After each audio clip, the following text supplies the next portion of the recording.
Welcome, everyone. You are listening to and perhaps watching Hot Sauce Sports. I am your host, Peace Del Reason. I am joined, of course, by my co-host, the equally suffering Mets fan, Terry Tam. How's it going, buddy? We beat the Braves. Yeah. It was 2 games in a row. It was great. We're 20-16, leading the NL East. Why are you suffering here? Isn't your entire roster broken? The entire roster is broken, and we're still winning. So when everybody comes back, what's gonna happen? Knowing the Mets, the synergy will be gone. That's what's gonna happen. A lot. No, but also there's a lot of young guys that came up. Like Khalil Lee played, and he's a big prospect that they got out of Kansas City. So I mean, there's a lot of upside to the Mets this year, and I'm really excited. I think that I'm excited. I'm excited by the future. It's just that, it was one of those years where it felt like they're going all in. And we talked about last week how Lindor, for example, hasn't really delivered, and the team's fine, but the entire NL East, other than the Marlins, weirdly, had a negative plus minus until 2 days ago when the Mets are now also in the positive plus minus. Yeah. It's not that they're doing okay. It's just, you expected them to just smash that division, and it's not happened yet, but it is still early in the season. Well, listen, their bullpen should be killing it, but they're not right now. So I mean, they're also not able to score runs because of all the injuries. Anyway, there's a light at the end of the tunnel, and I'm heading right for it. Of course, I hope so as well. Joining us is the disembodied voice of the Eagle at Master Control. You've heard him chirping in. Guys, so there's a lot of sports stuff going on. It's the best time of the year. First, we have Tony La Russa going off on unwritten rules in baseball because his own player hit a home run. Always a fan favorite. You see the New York, the mayor wearing a Mets jersey, a Brooklyn Nets jersey under his dress shirt in the strangest douche combination ever. But that's not where I want to start. And I also don't want to start with the NBA play-in series, which is somehow less exciting than the end of the regular season because it doesn't mean that much. But instead, I want to start with which animals do you think you can rip the face off of? There was this poll done, and it talked about what animals in the wild would beat other animals, and of course, people voted on whether or not they themselves could beat a said animal, and there's split stats between men and women deciding if they could beat a lion, for example. Some are pretty obvious, and some of them I found kind of strange. Eagle, I can't see the graphic on the screen because it's small on my end. But is that the graphic of the men and women split? No, this is just the overall results essentially. So all the percentages for all the numbers. Okay, can you on the side wait. Just pull up for yourself the men and women split so you can bring up 74% of people said that they can beat an elephant in a fight. No, I think this is the one of the animal that would win against all the other animals. That is correct. Yeah. So if you had a battle royale of animals, these are what everyone thinks would win essentially. Yeah, rhinos are underratedly dangerous. You know what I mean? Hippos. I'm thinking about hippos. I'm thinking about hippos, not rhinos. I always mix those two up. They're one of the few animals that move as fast underwater as they do on land. They have the snapping force of a crocodile. I got baked one night and watched this whole thing about hippos, and it terrified me. So, Eagle, can you? I saw one specifically, and it was the men and women split on rats, for example. Yeah, my brother told me about this. Hold on. Why is this so weird? My brother told me about this. It's crazy what people think that they can do to animals and not realizing how big these actual animals are. If somebody tells me, some of the small animals surprised me for the opposite reason. We're there's 30% of people that don't think they can smash a cat. And I was just what are you talking about? It's because they've had cats and they've gotten attacked by cats, so they know the reality of fighting a cat. But for some reason, they think they can beat a bobcat, and I'm not fucking with a bobcat. No way. A 50-pound, 60-pound bobcat with those fucking massive paws. Forget it. I'm not fucking with a bobcat. It's weird. So women were not surprisingly smarter about this and a little more conservative in their voting. But some of the small animals was just like, listen, I know a cat can do you some damage, but in a fight for your life, I'm pretty sure you can beat a cat, you can beat a rat. Rats are gross, I get it, but at the same time, you have to realize how much larger you are than these animals, right? So like Eagle, I can't see the stats here, but what was it for rats? Yeah, so for rats, and these are, I imagine, a single one, not like a herd of them.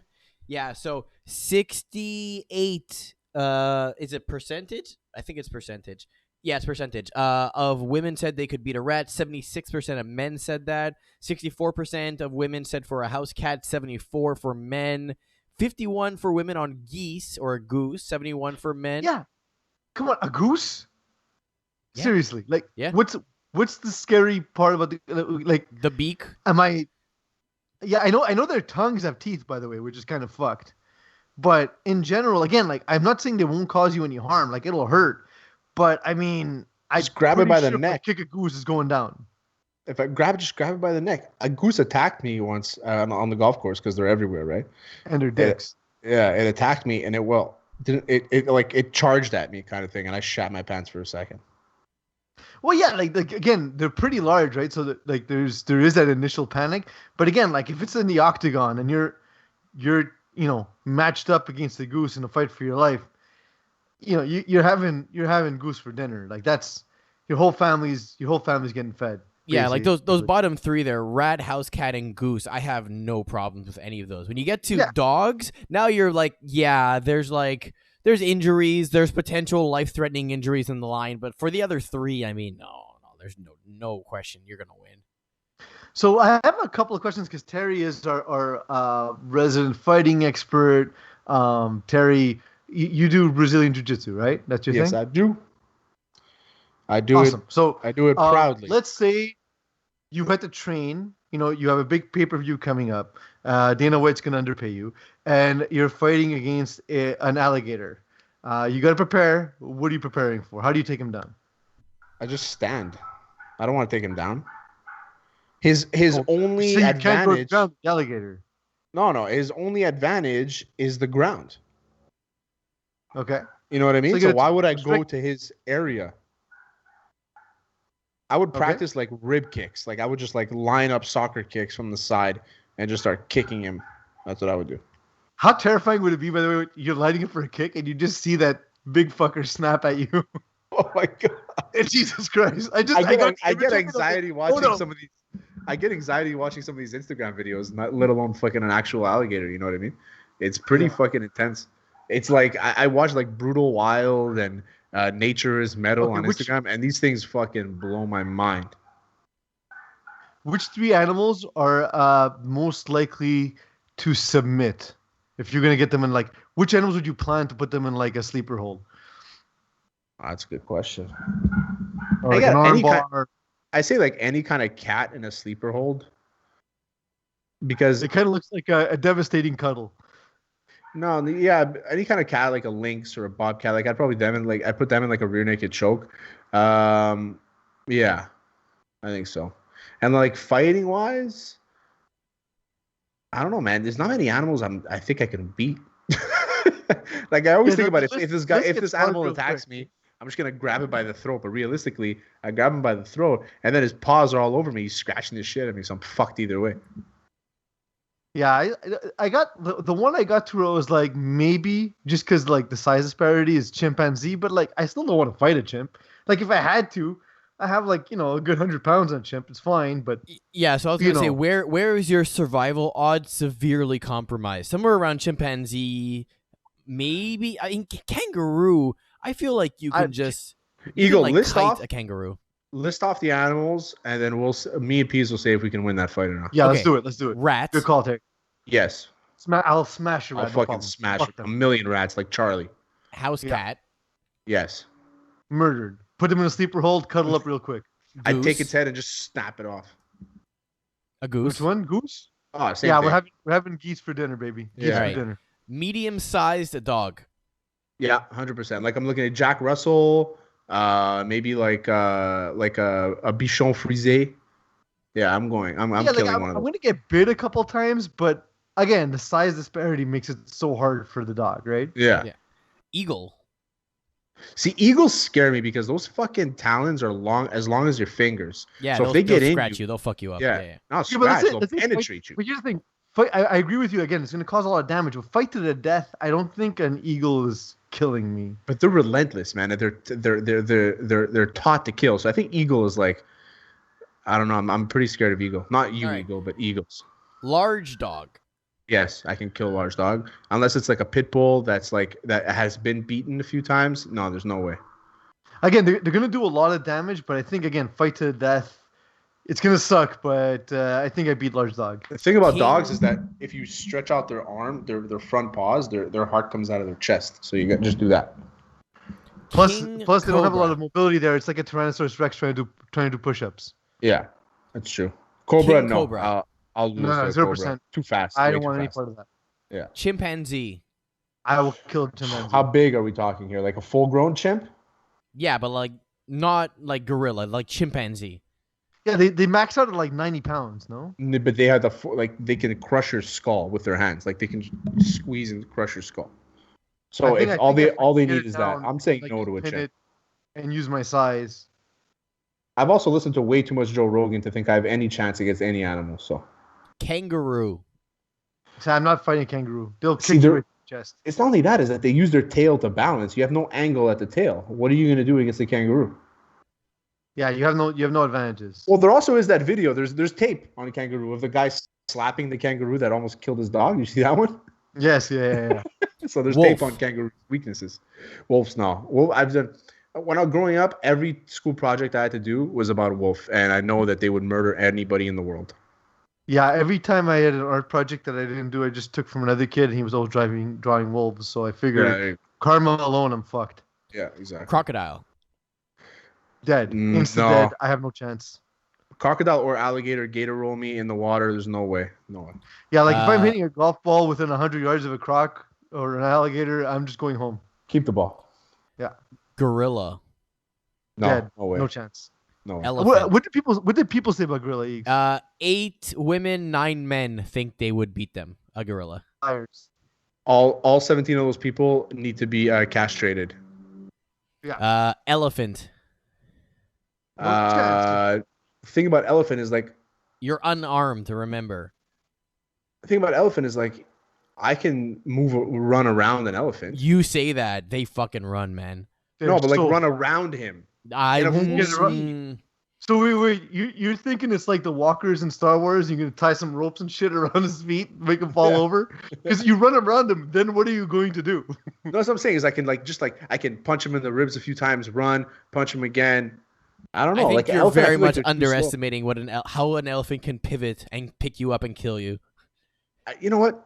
Yeah, I am underestimating them, but I can't if he picture. whips around his trunk, he'll knock the fuck out of you. Yeah, and then Oh, you're dead. Then you're dead. The worst part about that trunk is that it has like a bunch of hair on it, and the texture. Imagine that smacks you in the face. It's so disgusting. Or what if it, Yeah. like, grabs you right in tap the out ass, just because tries of to, like, disgusting. Get suck a out big your hairy intestines. trunk in the face. Yeah, hey, big hairy trunk. And then the last 2, lion. No chance. There's nothing that can ever tell me I can beat a lion. And grizzly bear. Nope. No. Any kind of. I still say that the grizzly bear is the actor that won Leo his first Oscar, but that movie has since given a lot of people a lot of confidence against grizzly bear. There's 0.0% chance any of us would have a chance against a grizzly bear. He lost the fight. He just survived after, so it's not like he won the fight. That's a good point. That's a You know what I good point. He had to like put ammo in his. Leo scars and DiCaprio, light the it only on man fire. to survive a grizzly bear, but couldn't get on a plank of wood and save himself from the Titanic. Couldn't get on a garage-sized door. Seriously, there's only room for one. He's like, well, I mean, I can see that I can fit there too, Kate. Right Come there. Yeah. Fucking bitch. on. With that, the Titanic is old news. Let's look and see what happened this week as we discuss the news.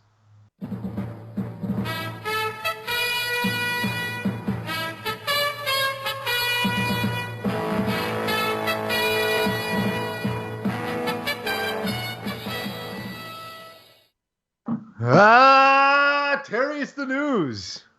It was a very newsful week.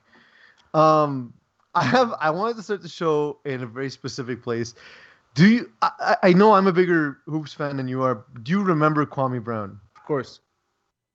Kwami Brown. I don't remember much. Pick. Was drafted by the Wizards at the time that Michael Jordan was still with the Wizards. Michael Jordan famously bullied Kwami Brown, said he couldn't play, his hands were too small. A lot of people consider him a bust largely for that reason, because Michael Jordan did a thing where when he acted like an asshole, people called it leadership. But the thing is that Kwami Brown played for, I want to say, like 12 years in the NBA, which is a successful time. Like I always say all the time, is like, obviously you want a generational talent. Not Has every he made as much money as Ken Bazemore? No one's made as much money as Ken Bazemore. It's like LeBron, Ken Bazemore.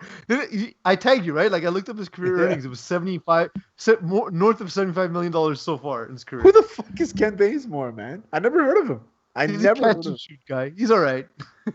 No, he's not all right. He'll give you 5 points when you need 3, and he'll give you 5 points when you need 17. Okay. So yeah, he's like Max Pacioretty. But like the thing is like, you know, a lot of guys have roles and you know they have careers that last like a decade plus. Like you don't last in that league for a decade unless you have talent. But we live in sort of like a you know, GOAT versus scrubs culture. Like there's no in between. There's no look at the conversation we had with Alex the intern earlier today, that like, you know, how can anybody say Curry's better than LeBron? Well, like, who cares? They're both amazing. Like, they're two of the best players of all time. Also, we're not taking any opinions from Alex the intern, because he said that he chooses steak over bacon all the time. And now I'm sending out a notice to anybody watching. If you ever see eating bacon, fired on the spot. Well, I'm not fired. There's a lot of stuff we don't want to do. We just cancel Weekly Sauce. Like, it's basically we'll do that. We just take away any show that he's ever on. Yeah. Besides, you can't wrap a hot dog in a steak. Remember that. I would love how like Alex would probably like partially take this seriously, because in fear of losing Weekly Sauce, he might second guess eating bacon. The next time he's about to eat it, he's like, "Is there any cameras around here? I don't know." While he's posting this clip, he's gonna hit pause, run to the fridge, and throw out all his bacon just in case. Just in case. And then hear that the last part that we just did, go back, take out the bacon, and eat it live. That's probably what he. That makes sense. So in response to some live comments, so the live comment was a reference to a night where Kobe Bryant scored 81 points. Kobe and Kwami Brown combined for 82 points. So people were like sort of laughing about that in the chat, and he was a bit annoyed because it's something he hasn't played in a long time, and like people still make that joke. And then the guys from the All the Smoke podcast kind of piled on. For those unfamiliar, All the Smoke is a show that features Matt Barnes and Steven Jackson. This episode also had Gil Arenas. This is one of the many reactions. I know I sent one in our group chat, Terry. I don't know if you saw this one specifically, because there's been about 30 Kwami live streams since this happened. Eagle, let's see the clip. 30? Yeah, it's not. Wait, what? When some nigga done ate your food. Some Derek Fisher done open your doors to your house. Derek Fisher got your key to your truck. You bitch ass nigga, send some gas money so you can pick them kids up. Yeah. Now what you do, nigga? You niggas want to sit on TV and act like y'all niggas perfect, and you can't respect when a man tell you wrong, bro. Well, let the gloves come off. The only joke you got is about basketball. I got a joke about your life, you punk bitch. The fuck is you talking about? What is Derek Fisher? Is he the mentor or the stepdaddy or what? Because he your mentor too, you punk. Y'all niggas a trip. You want to sit online, and this is what Rachel Nichols sat there and got your dumb ass to say something else again. Because see, Rachel Nichols know. I'm going to say something. I ain't got shit to lose. I don't got no big podcast. You the dumb nigga that keep responding to a nigga that you bigger than. You stupid motherfucker. You ain't learned nothing because you think you tough. A light-skinned nigga like you with slick ass hair should be acting like Drake and taking niggas' girls. But no, you getting your girl too. Because you want to be a thug. You want to smoke weed and play cards all night, punk. I'm so confused terms to what he's trying to say. So I gotta give you some background. Jesus, He reminds me of Tony Ferguson. So, Matt Barnes famously like chased down teammate Derek Fisher because Derek Fisher was sleeping with his wife. Derek Fisher's now married to Barnes' ex-wife. Yes. And she has full custody of his kids. So that's the first part of it. Steven Jackson, he's actually been on a lot of his live streams, just talked about some of the problems he's had at home with his wife and or ex-wife. I don't even know the status and so on. So a lot of that's in there. There's a lot of like problematic stuff in what he's talking about, like the way he refers to women and some of the videos. The whole light skin, dark skin dichotomy that none of us on this show are qualified to discuss, so we won't. But like, so here's the thing that happened in like shortly after this video was posted. Matt Barnes famously chased down and beat up a teammate. Steven Jackson fired a gun in a parking lot. Gilbert Arenas, whose entire career is famous for bringing guns into the parking lot. All of these three guys immediately responded to Kwami Brown and apologized, which led me to believe, how bad is Kwami Brown? Like, how scary is that man that those three guys are scared of you? It's crazy how he has this sort of energy. Like, I'm choosing not to do anything about what I want to do. You know what I mean? Like, he has that kind of energy to him. Well, Matt Barnes is probably one of the best, most well-spoken guys I've heard come out of the NBA in a long time. I mean, like that show in general, the three of them, it's like a good the two show. guys, and Gilbert Arenas. Gilbert Arenas, like, again, people think of him as an idiot because of what happened, with the guns and all that. But like, if you actually listen to him speak, like, he sounds like just a dude who's got a lot of perspective in life and sort of realizes, how things went down. And like, that's how I feel about Matt Barnes. Yeah, kind of similar characters, and like, that's kind of the appeal of All the Smoke is that they have that like street credibility that like these are guys that nobody messed with when they played, and on top of that they're just great communicators, and then like again Kwame Brown responds by saying your show should be called Some of the Smoke Some of the Time because you're not interested in this smoke, and I really appreciated that. I thought give Kwame Brown a show for that reason, and like. At this point, they need to have him on their show, right? Like, that's the only place this can go to. 100%. 100% he has to get on the show. I didn't know that Derek Fisher banged Matt Barnes' wife. I didn't know that. Sorry? I didn't know Derek Fisher banged Matt Barnes' wife. Yeah, it's like famous. So, like, they always say in basketball, all fights, in the NBA, all fights are either related to gambling debts or women. Like, that's sort of like a thing, like a throwaway saying from the 90s in the NBA. I don't think it's necessarily true of today's game, but definitely was the case back in the day. Yet, perhaps not the strangest thing to happen this week because what's going on in Jacksonville? Are we sure Urban Meyer understands football? Because he brought in Tim Tebow to play tight end, who was a quarterback. They brought in Kelvin Benjamin to play tight end. Like, as far as I know, being overweight doesn't qualify to play tight end. And he has Travis Etienne, the top running back drafted in the draft, running only receiver drills. Well, and I didn't include this because I didn't remember who tweeted out exactly, but I want to say it was one of the NFL or ESPN football guys who said that the Jaguars wanted to draft that wide receiver that was picked by the Giants. I can't remember his name now. Oh, okay, Kadarius Toney. Kadarius Toney, exactly. And then once he came off the board, they kind of panicked and drafted Travis Etienne, which they panicked. So you only have 6 months to prepare. So maybe if the guy you want isn't available, you're not going to panic and pick a random person. The thing about Travis Etienne is that he can play receiver, but I think that he's just learning the offense, and I think that it might be something that he has to work on. It feels like. Because, Urban Meyer coached in the NCAA for a long time. And if you remember the video game where, like, you get guys and you change their position because they're, like, super fast, or you have guys that are athletes and you change their position, it kind of feels what Urban Meyer's doing. Like, he's just playing NCAA. I've always said coaching in the NFL, it's almost a different sport. It's so rare where we see guys make transitions one way or another and have the same type of success. And I think that recruiting in mothers' living rooms is very different from coaching grown men who make triple your salary. So I don't know how all this is going to go over. I can imagine if you're a tight end and you see in the tight end room, you see Tim Tebow and Kelvin Benjamin. How do you even think your coach is serious about what you do for a living?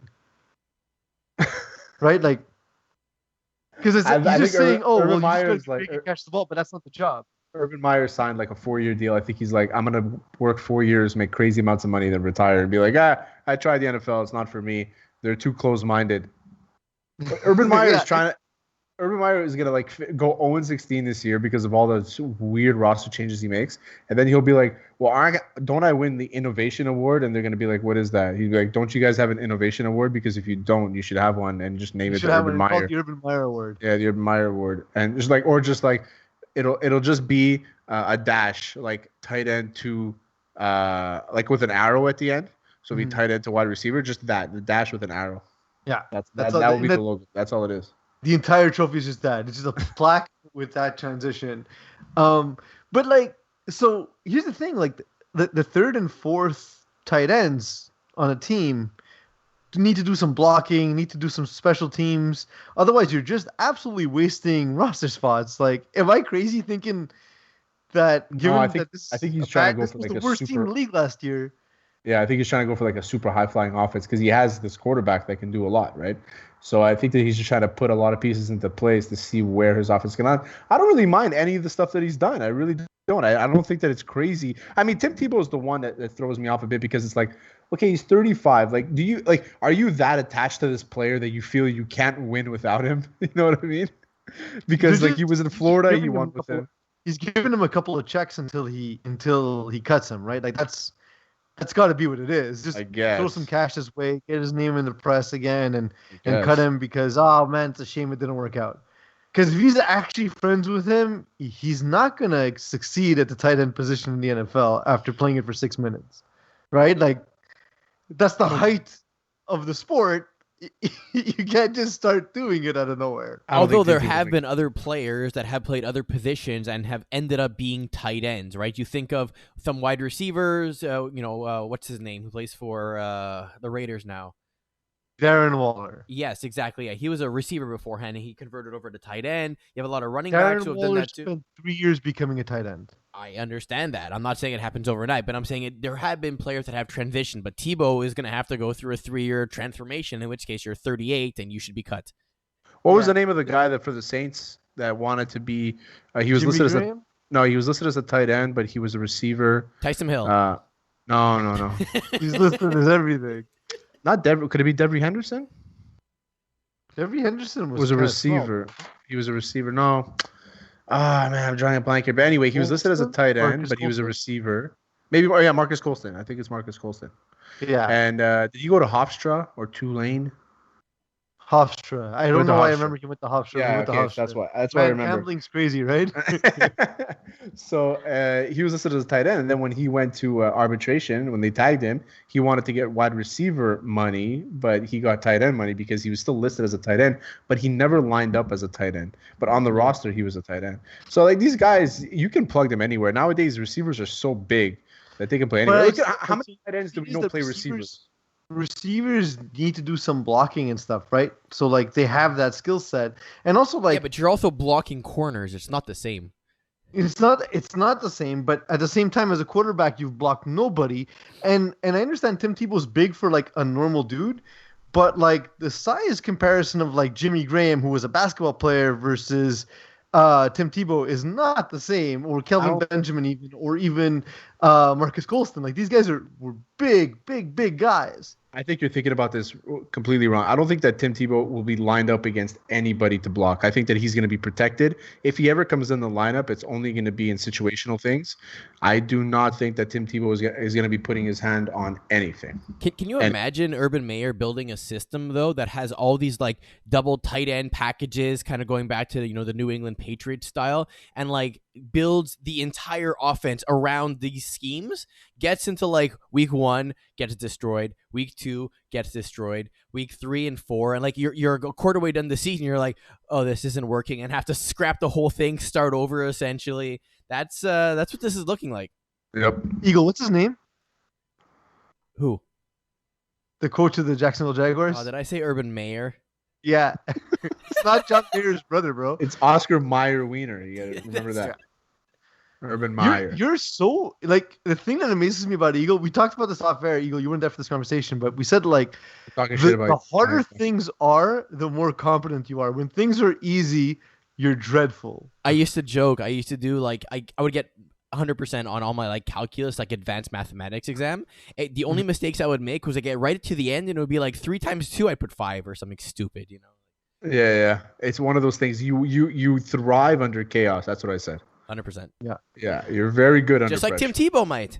Maybe. So my least favorite day of the year of the football calendar was always schedule release day. It always felt overhyped. It always seems like, we don't have any information. We're just going to ascribe random wins and losses based on how we think our team will do without thinking that other teams have made progress. When fans do that, by the way, marking off wins and losses, they never think that other teams got better. Only their own team got better, right? Yeah. Never. Sorry, go ahead. No, go ahead, Terry. I was gonna say it's the glass half full in the off season. I'm thinking about the NFL. It's not like baseball or hockey, or in basketball. Those sports are realistic in the off season. The NFL, for some reason, everybody thinks they have a chance. Like right now, the Jacksonville Jaguars are like, we have Trevor Lawrence, we can win the division.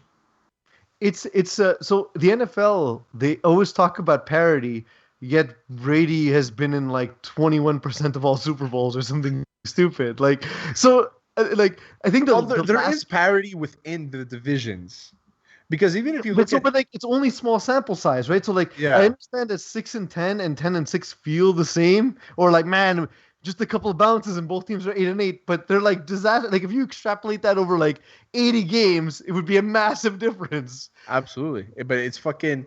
That's the thing is like it's a small sample sizes like you said, but the thing is that like if you look at the I was going to say the NL East, the AFC, the NFC East, it's a toss up every single year. That's what parity is, right? But then if you look at other divisions, like have a chance to win the Super Bowl, then what does it matter? Yeah, it's well technically they parity. do. If you're in the playoffs, you have a chance, and the winner makes the playoffs. I mean, I remember at 1 year, like at one point for like I want to say it was a span of 12 years. The quarterbacks who won Super Bowls during that time was Russell Wilson, and then the rest of the quarterbacks were named Brady, Roethlisberger, or Manning. I understand there was 2 Mannings, but still, just to say, like again, you say parity, but it's a lot of the same guys doing the winning. Yeah. In terms of Super Bowls, yeah, absolutely, I agree. But there's parity when it comes to on a week to week basis. Like you don't know who, like anybody can win anytime. You know, it's absolutely. Very rare. It's very rare that you'll be able to predict you'll go 100% throughout the season. Where in basketball, maybe not this year, but you can more or less guess who's going to make the playoffs at the beginning of the year. That's true. So I was never a fan of schedule release. I always found it was kind of an overhyped thing, and I never understood why everyone got like so up about it, because you have no idea who's even going to be healthy week to week, let alone who's going to be improved or worse. But this year, the social media people from these teams did such a great job. There was a Joey Bosa Chargers PowerPoint presentation. Did you see that, Terry? Oh. It said like, should we do a PowerPoint to release a schedule? And it was a big no, but spelled out with the words yes to make out the word no. And then it was Joey Bosa just doing this super lame PowerPoint. It was awesome. Peyton Manning was an intern for the Broncos, just going around rifling people's mail into their offices. The Jags did like a bunch of Florida Man references. Like Florida Man has new drinking buddy in Buffalo. So like it was cool. Like teams had a good time. But I want to highlight 2 of them before we take a quick break and go into rapid fire. So there's the Chiefs. The Chiefs had sort of a parody on their own coach in Andy Reid. Let's watch. Look forward to the challenge of of playing the Browns. Look forward to the challenge of playing the Ravens. We look forward to the challenge of playing LA. Look forward to the challenge of playing the Eagles. Look forward to the challenge of playing the Buffalo Bills. I do look forward to the challenge of playing a good football team. Look forward to the challenge of playing the Titans. We look forward to the challenge of playing the Giants. We look forward to the challenge of playing the Green Bay Packers. We look forward to the challenge of playing the Raiders. Look forward to the challenge of playing the Cowboys.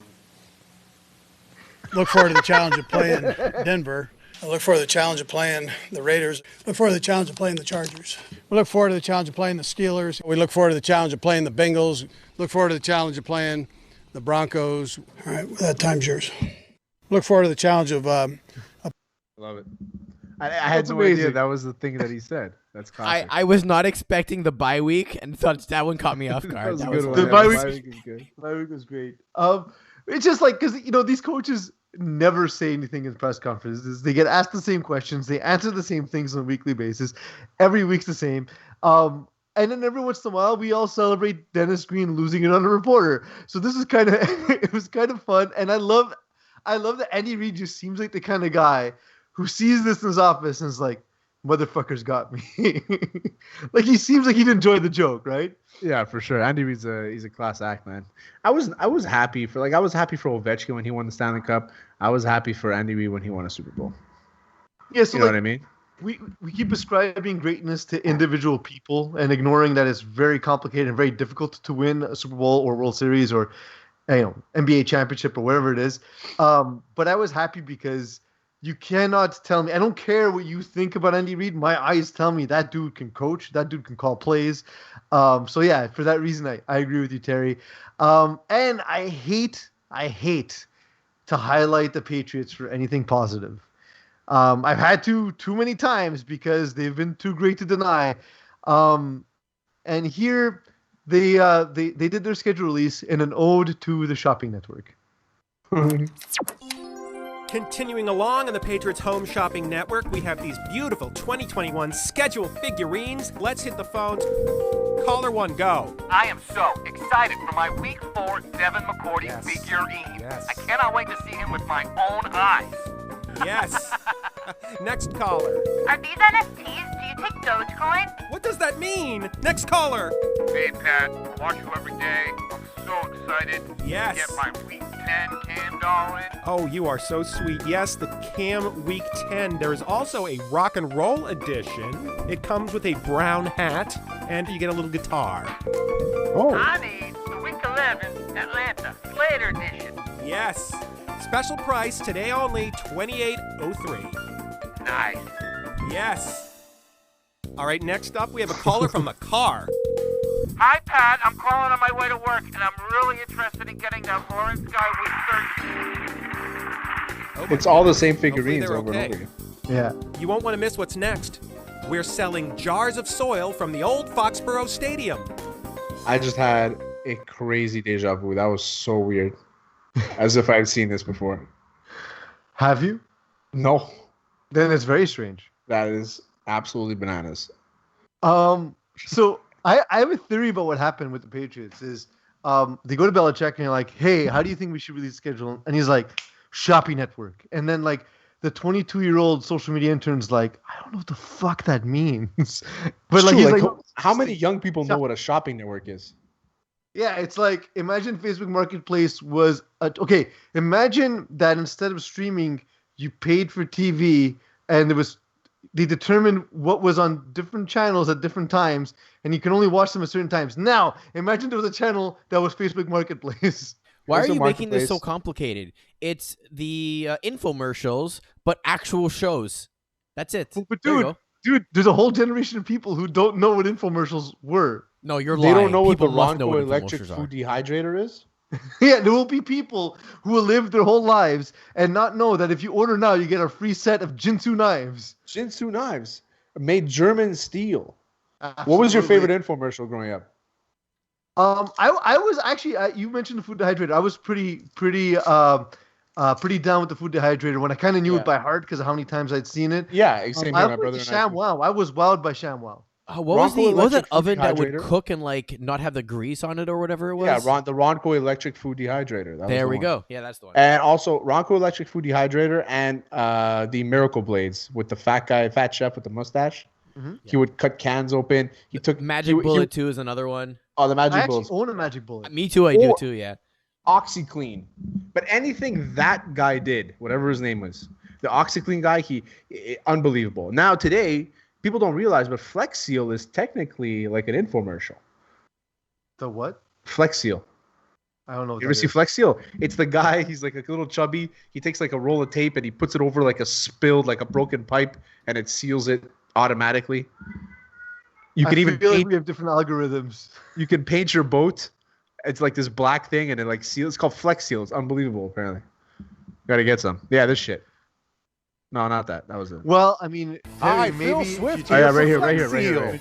The easy way to coat, you wouldn't buy seal, and stop leaks fast. Look at that. And now there's Flex Seal Liquid, this super thick rubber that you could pour right into cracks to stop water dead in its tracks. Yeah. You could brush or roll on large areas for a watertight seal. Even dip all your tools for a tough, no-slip grip. Flex Seal starts out as a thick liquid and turns into a super strong, flexible rubber. Dip PVC pipes or downspouts to create a watertight seal that lasts for years. This rubberized coating prevents rust and corrosion. In extreme heat or cold, Flex Seal Liquid keeps its hold. Unlike thin paints, Flex Seal Liquid is super thick and creates a flexible barrier that's completely waterproof. It's like a handyman in a can. Flex Seal Liquid is safe around plants and animals, so we used it to seal this fish pond. Now any project, big or small, with Flex Seal, you can do them all. To show you the incredible sealing power of Flex Seal Liquid, we made this entire airboat out of screen and covered it in Flex Seal Liquid. After a day on the water, flying through alligator-infested swamps, Flex Seal's watertight barrier takes a beating, stays strong and flexible, and the inside is completely dry. Yahoo!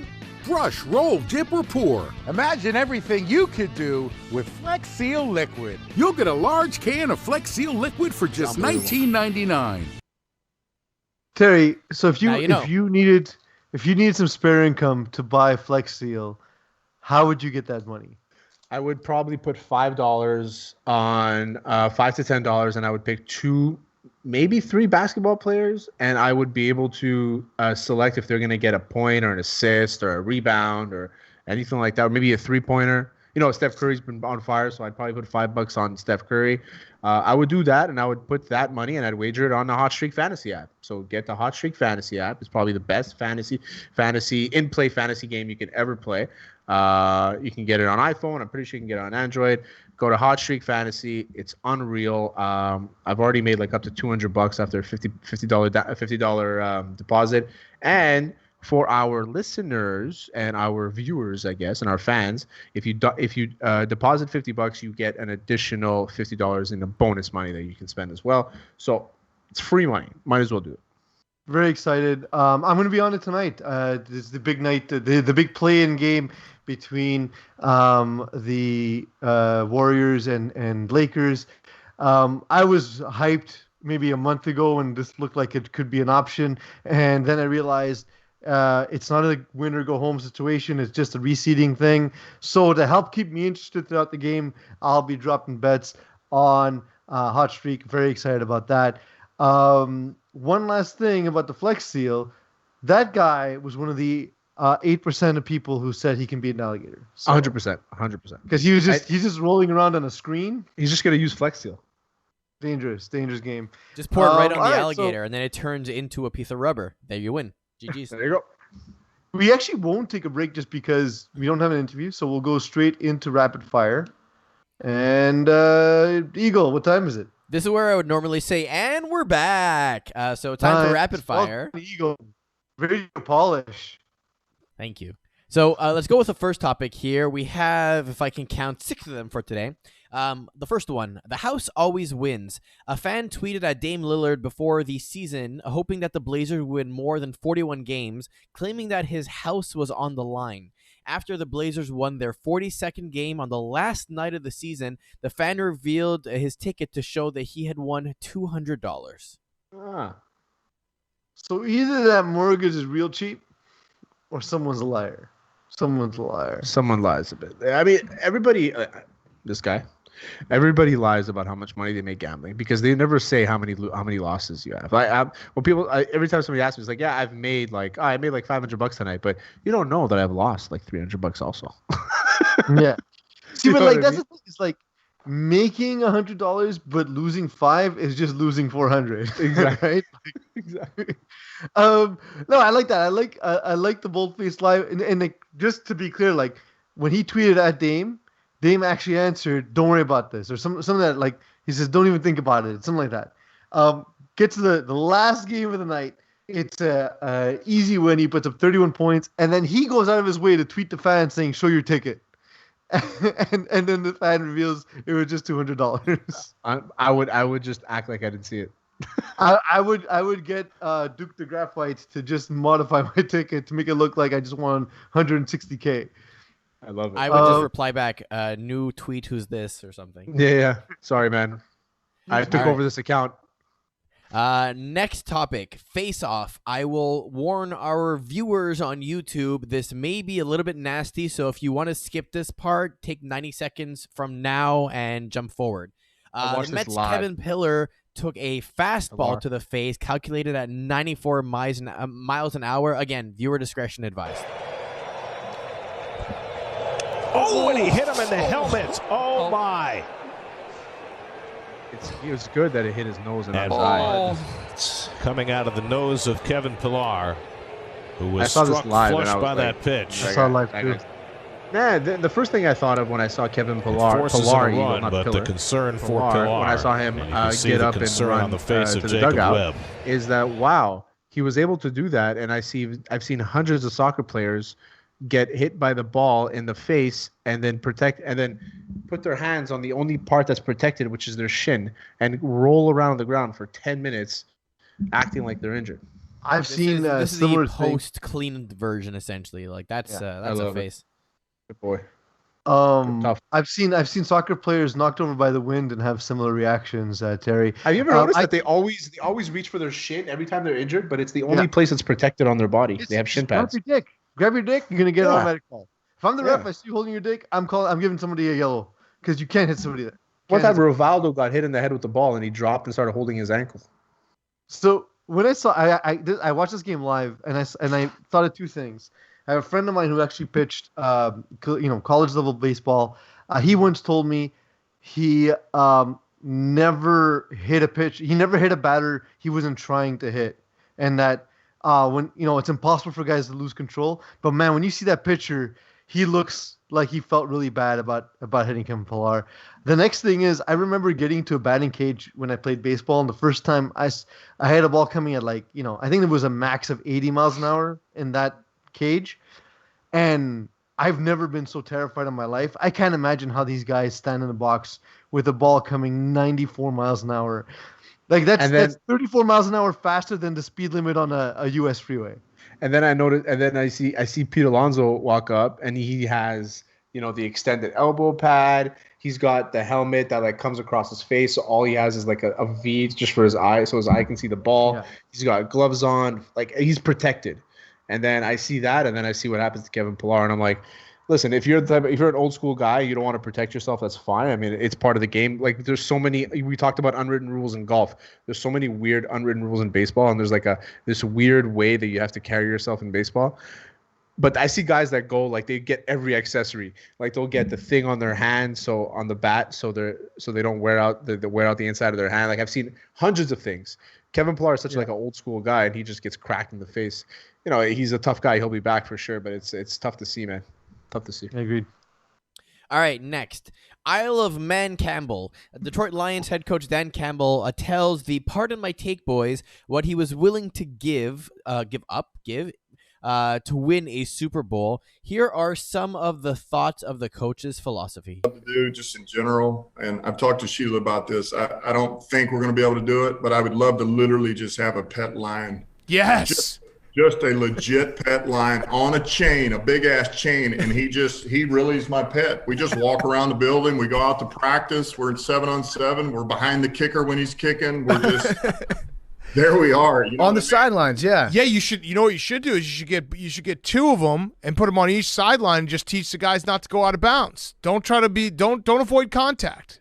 And on command, you could train him. Like if one of your groups isn't doing well, you could just take him over to their section and just have him take a dump right there in the middle of where their section is at, and then bring him on back. Yeah. I mean, think about it. It'd be outstanding. Before the game, you could walk the Lions up and down the opponent's sideline and have them pee and poop all over the sideline, and then they have to deal with that all game. Yeah. That would be, and it's turf, that would be outstanding. We're going somewhere. The problem, I don't know if Peter's going to allow that. It's I don't think so. Though we would take great care of it. It would be fed well. It would be petted. It would be manicured. I might end up losing an arm because of it, but that would be even better, because it would validate this is a creature now. This is an animal. This is from the wild. Would you give up an arm just to motivate your team? Ooh, possibly for Super Bowl. If I said, Dan Campbell, you are going to win a Super Bowl in Detroit. Yes. There it is. 1 arm. Yes. That your move, Mike Vrabel. Yeah. Okay. All right. So arm to a lion for a Super Bowl.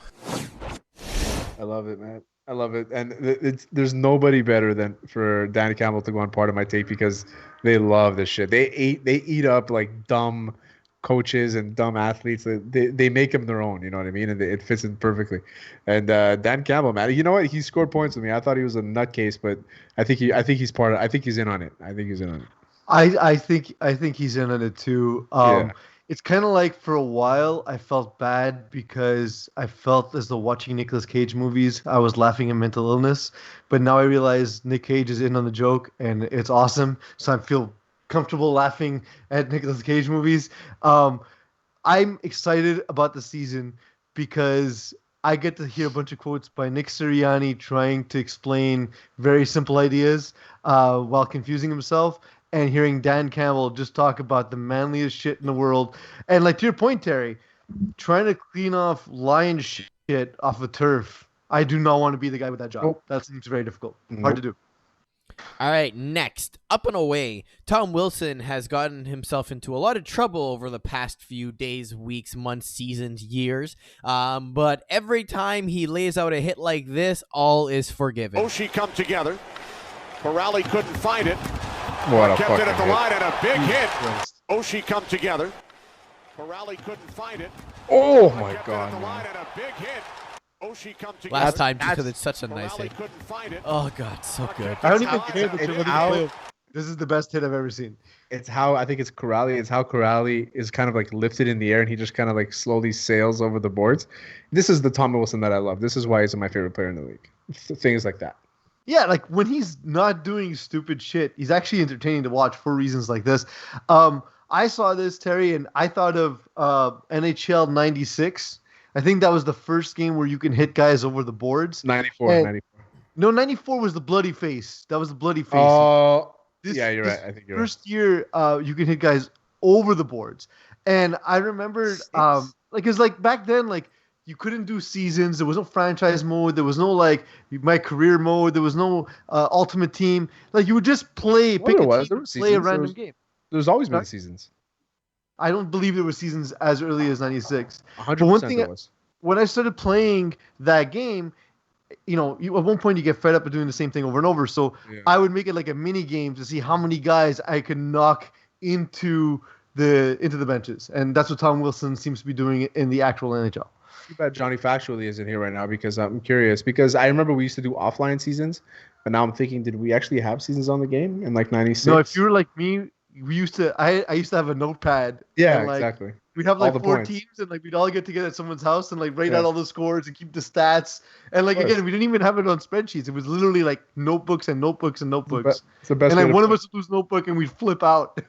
we do that. We do that now with online games because with COVID and stuff. We played online. We have a league called Sex HL, and it was like there's 6 of us there, and 5 of us in the league, and we play against each other. You guys don't remember the Hercules hit from way back when? No. Really? Oh, it was a classic. What is it's hockey? Yeah, it's the NHL game. Hercules hit? You don't remember this? This No, I is don't remember NHL this. 13. Hold on. You don't remember this at all? I mean, Crosby if I coming see the hard check down in, the left yeah. wing. He's going to dump it in. Oh! What the hell happened? Char ejected Crosby into the stratosphere. Unbelievable. I love how Trout just goes to the bench. Crosby too. saw. So today we're here at MoCap, Yeah. capturing hits for NHL 13. For us, it's all about authenticity. It's making sure that when a big guy hits a small guy, he sends him flying. And conversely, when a small guy tries to hit a bigger guy, he's tough to knock over.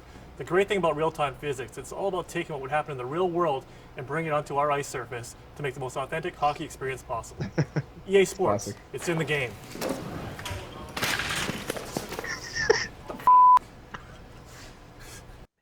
That's pretty awesome. Get Was pulled that off an the actual ad by EA? Yes, it was. Yeah, because they You were realized how actually ridiculous self-aware it was. about And their they own just crappy self-aware. Yeah, there was a Tiger Woods ones too, where like at one point he was walking on water, and they like, no, this is real, and they showed clips of him actually doing it. There's been a few of them. EA has been good in dealing If with there was the fact ever a that they're so golfer bad. I believed walked on water, it would be Tiger Woods. To be fair. Yeah, that's a good point. All right, next, insert Spider-Man meme here. Keyshawn Johnson, when discussing the Aaron Rodgers situation, explained that in his estimation, quote, quarterbacks are the most selfish dudes going these days. Yeah, selfish dudes coming from the guy who fucking legit yells at his quarterback every single fucking play to throw him the ball. Receivers. And didn't he get himself traded? Didn't he himself request a trade? What's when up? When Carolina, when he was playing for Carolina, okay, they drafted Dwayne. He was on the panel for NFL Network when they were doing like the draft coverage. But he was still playing. They drafted Dwayne Jarrett. Remember Dwayne Jarrett out of USC? So they drafted Dwayne Jarrett in the first round, and Keyshawn Johnson like put on this fake like supportive, like, oh yeah, he's got a lot of skill. I like him. I'm gonna work with him. I'm gonna groom him. And then the week after, he was traded. That's fucking typical Keyshawn Johnson right there. But receivers are notorious for being self-centered and selfish, and for right reason, because they're the guys. It's like they don't get the ball often, so when they get the ball, they want to make something big happen. Which is wide receivers are like that. They've always been, they always will be, and they should be like that because you need to have that confidence when you only have a small sample size of the game, right? Quarterbacks aren't all divas. Here's my thing. What has Aaron Rodgers said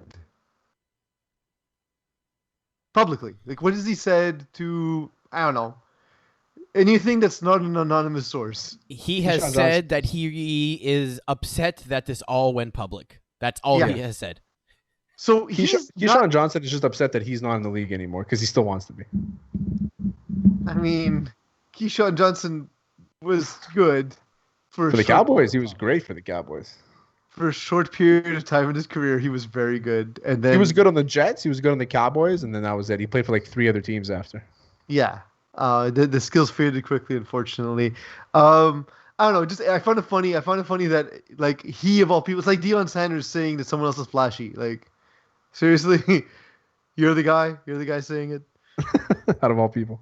And last topic for today, 16 candles. Before I explain this, I'm just going to read it out loud.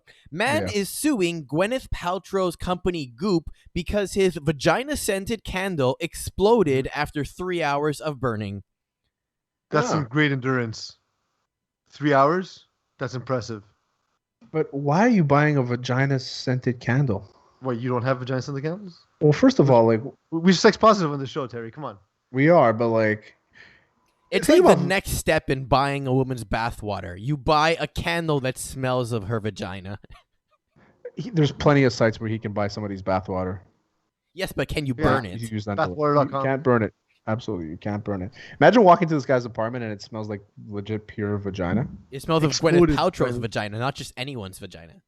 Oh, it's Gwyneth Paltrow's vagina. Yeah. Huh. That's interesting. I'm not a huge fan of Gwyneth Paltrow.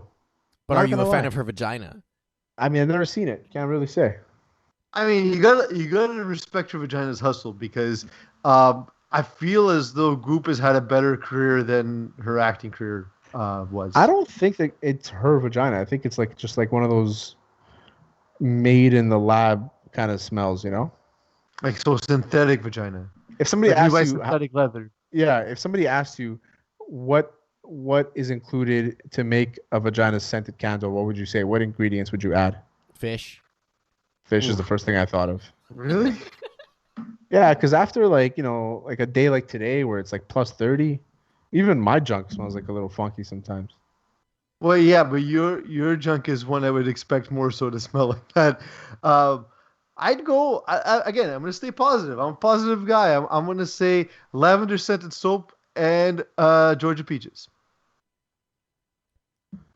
That's not what a vagina smells like. You've been I'm sniffing going. around the wrong ones. I'm going. This is what I'm going for vagina smells. I'm going mackerel and cinnamon. Okay. That's what. So a vagina fish smells and like. nice and everything spice. There you go. That should be the name of the episode. Eagle changer. And just to wrap up on this topic, maybe the candle exploded because her vagina is a vabomb. And that's how we wrap. We You've assume. been listening to Hot Sauce Sports. For those who like our content and want to continue hearing things about exploding vagina candles and hear us react to Campbell and random bets that people make with NBA players, the best way to do it is to subscribe, to follow us, to like what we do on all these platforms. Listen, we're not asking for a lot. Nicolas Cage's Primal grossed $84,000 worldwide. It's not very much for a movie. I promise you, with $84,000, Hot Sauce Sports will provide many more hours of entertainment than a movie where Nicolas Cage screams at a parrot. With that promise, Terry, I'd like to thank you for joining me on the show today. Eagle, thank you for everything you've done. Thank you for all those who have subscribed and all that. Thank you for all watching, and thank you all for letting us be ourselves. You've been listening to Hot Sauce Sports.